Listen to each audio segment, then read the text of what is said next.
Attack নিশ্চিত ছিল রে ভাই।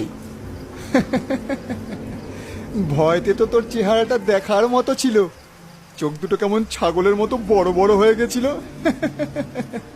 এসব ভূতের গল্পে ভয় পাওয়াটা এখন পুরনো কথা, বুঝলি? এখন তো সবই সায়েন্স, বুঝেছিস? ভয় না পাওয়া লোক দেখানো বলি। ভূত একবার সামনাসামনি দাঁড়াক, তখন বুঝবি কার কাঁপুনি ধরে। সবাই নিজেদের মধ্যে গল্প করতে ব্যস্ত।